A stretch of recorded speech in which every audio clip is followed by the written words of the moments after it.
വേഗം വരുന്ന നമ്മളുടെ കർത്താവായ യേശുക്രിസ്തുവിൻ്റെ ധന്യനാമത്തിൽ എല്ലാവർക്കും സ്നേഹവന്ദനം. ഭൗതികമായി തൻ്റെ സഹോദരനുമായിട്ടുള്ള പ്രശ്നം പരിഹരിച്ചു കിട്ടുന്നതിനു വേണ്ടി ഒരുവൻ യേശുവിനെ സമീപിച്ച് പറഞ്ഞു, ഗുരു, ഞാനുമായി അവകാശം പകുതി ചെയ്യുന്നതിന് എൻ്റെ സഹോദരനോട് കൽപ്പിക്കണം. ലൂക്കോസ് 12:13. സാധാരണയായി രോഗികളും ആത്മീക പ്രശ്നങ്ങളുള്ളവരും ഒക്കെയാണ് യേശുവിനെ സമീപിച്ചിരുന്നത്. എന്നാൽ ഈ മനുഷ്യന് തൻ്റെ ലൗകികമായ പ്രശ്നമാണ് പരിഹരിച്ച് കിട്ടേണ്ടുന്നത്. യേശുവിനെ സമീപിച്ച ഈ ചെറുപ്പക്കാരൻ്റെ ഉദ്ദേശം അവകാശം പങ്കിട്ട് കിട്ടുക എന്നതാണ്. അവകാശം പകുതി ചെയ്യുന്നതിന് വലിയ പ്രശ്നമൊന്നുമില്ല. എന്നാൽ അവകാശം പകുതി ചെയ്തതുകൊണ്ട് മാത്രം ഈ ചെറുപ്പക്കാരൻ്റെ പ്രശ്നം അവസാനിക്കുന്നില്ല. അവൻ്റെ യഥാർത്ഥ പ്രശ്നം ഭാഗം ചെയ്ത് കിട്ടേണ്ടത് ഏറ്റവും കണ്ണായ ഭാഗമായിരിക്കണം. അതായത് ഈ ചെറുപ്പക്കാരൻ്റെ യഥാർത്ഥ പ്രശ്നം ദ്രവ്യാഗ്രഹം ആയിരുന്നു. അതിനായിരുന്നു പരിഹാരം ഉണ്ടാവേണ്ടുന്നത്. ഇത് മനസ്സിലാക്കിക്കൊണ്ട് യേശു അവനോട് ചോദിച്ചു, മനുഷ്യ, എന്നെ നിങ്ങൾക്ക് ന്യായകർത്താവോ പങ്കിടുന്നവനോ ആക്കിയത് ആർ? ലൂക്കോസ് 12:14. തുടർന്ന് കർത്താവ് പറഞ്ഞു, സകല ദ്രവ്യാഗ്രഹവും സൂക്ഷിച്ച് ഒഴിഞ്ഞു കൊള്ളേണം. ഈ മറുപടി കേട്ട് അയാൾ നിരാശനായി തിരിച്ചുപോയി എന്ന് ചിന്തിക്കാം. പിന്നെ നാം ഈ മനുഷ്യനെ അവിടെ കാണുന്നില്ല. സ്വാർത്ഥനായ മനുഷ്യൻ യേശു നൽകുന്ന പ്രശ്ന പരിഹാരത്തിൽ തൃപ്തനല്ല. അവന് സ്വാർത്ഥ താല്പര്യം നിറവേറണം. അതിന് യേശുവിൻ്റെ സഹായം വേണം. അതിനായി പ്രാർത്ഥിക്കും, ഉപവസിക്കും, നേർച്ച കാഴ്ചകളൊക്കെ സമർപ്പിക്കും. എന്നാൽ യേശുവിൻ്റെ ഇഷ്ടം എന്താകുന്നു എന്ന് മനസ്സിലാക്കുവാൻ ശ്രമിക്കില്ല. ഞാൻ ആഗ്രഹിക്കുന്ന പ്രകാരം എൻ്റെ എല്ലാ ഇഷ്ടങ്ങളും നിറവേറിക്കിട്ടണം. അതിന് യേശു എന്നെ സഹായിക്കണം. അതിലെ നാം ചിന്തിക്കുന്നത് നമ്മുടെ ആവശ്യങ്ങൾ നിവർത്തിച്ചു തരുവാൻ യേശു സദാ സന്നദ്ധൻ തന്നെയാണ്. എന്നാൽ ആവശ്യങ്ങളായി നാം കരുതുന്നവയെല്ലാം നമ്മുടെ യഥാർത്ഥ ആവശ്യം ആയിരിക്കില്ല. അതുകൊണ്ടാണ് നമ്മുടെ പല ആവശ്യങ്ങളും യേശു നിരസിക്കുന്നത്. അതോടൊപ്പം നമ്മുടെ യഥാർത്ഥ ആവശ്യങ്ങളെ കർത്താവ് നൽകുകയും ചെയ്യും. ചില അപേക്ഷകൾ നിരസിച്ചുകൊണ്ട് എന്താണ് നമ്മുടെ യഥാർത്ഥ പ്രശ്നമെന്ന് യേശു കാണിച്ചു തരും. അത് മനസ്സിലാക്കുവാൻ നാം തയ്യാറാകണം. അത് മനസ്സിലാക്കുന്നതിനു വേണ്ടി ആത്മപരിശോധനയോടും വിശ്വാസത്തോടും പ്രാർത്ഥനയോടും കൂടെ കർത്താവിൻ്റെ മുൻപിൽ കാത്തിരിക്കണം.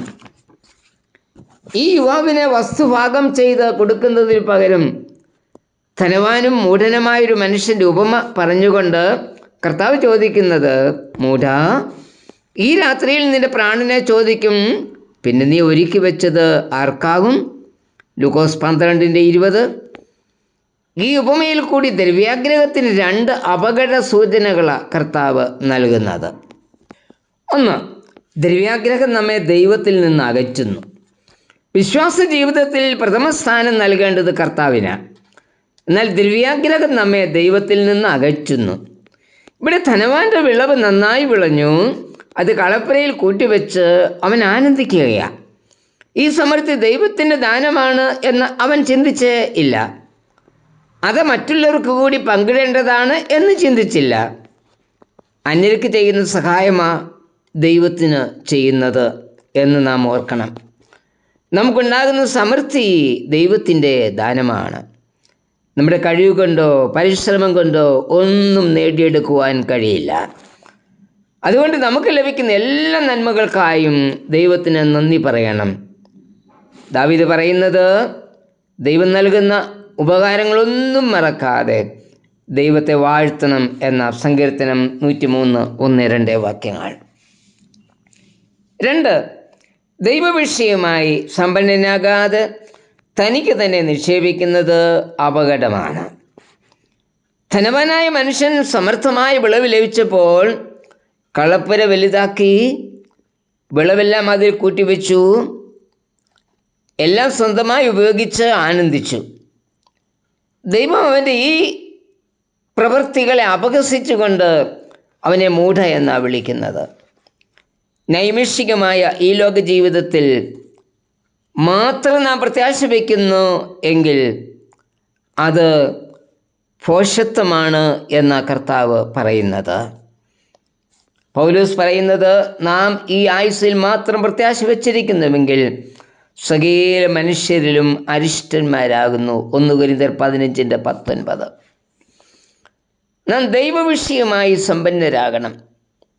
ഈ രാത്രിയിൽ നിന്റെ ആത്മാവിനെ ചോദിച്ചാൽ, നീ ഒരുക്കിയത് ആർക്കാകും എന്ന ചോദ്യം നമ്മുടെ ആയുസ്സിൻ്റെ അനിശ്ചിതാവസ്ഥയെ വെളിവാക്കുന്നത്. അതുകൊണ്ട് സകല തിരുവ്യാഗ്രഹവും വിട്ടൊഴിഞ്ഞ് യേശുവിന് നമ്മുടെ ജീവിതത്തിൽ പ്രഥമസ്ഥാനം നൽകാം. പാട്ടുകാരൻ പറയുന്നത്, എൻ്റെ സമ്പത്ത് യേശു മാത്രമാകുന്നു എന്നാണ്. വിശ്വാസ ജീവിതത്തിൽ യഥാർത്ഥ സമ്പത്ത് ദൈവവുമായിട്ടുള്ള ബന്ധം ഒന്നു മാത്രമാണ്. നമുക്ക് തന്നെ നിക്ഷേപിക്കാതെ ദൈവവിഷയവുമായി നമുക്ക് സമ്പന്നരാകാം. ഭൂമിയിലെ സമൃദ്ധിയല്ല നമ്മുടെ ജീവനാധാരം. കർത്താവേ, യഥാർത്ഥ സമ്പത്ത് യേശു മാത്രമാണ് എന്ന് മനസ്സിലാക്കി നിന്നിൽ പുകഴുവാൻ എന്നെയും സഹായിക്കണമേ. ആമേൻ.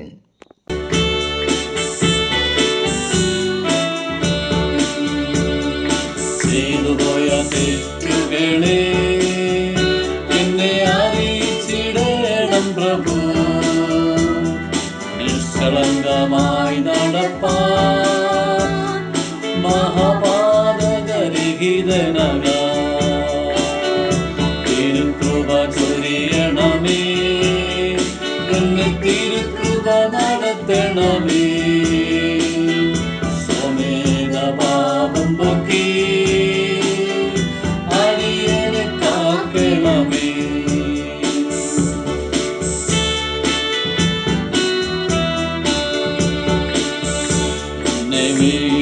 വീണ്ടെടുത്തവനേ, എന്റെ പാതയുമായുള്ളവേ, വാക്കുകളും ധ്യാനവും അങ്ങേക്കു പ്രീതിയവാ. തിരുകൃപ ചൊരിയണമേ, എന്നെ തിരുകൃപ നടത്തണമേ. സ്വമേധ പാപം പൊക്കി അടിയനെ കാക്കണമേ.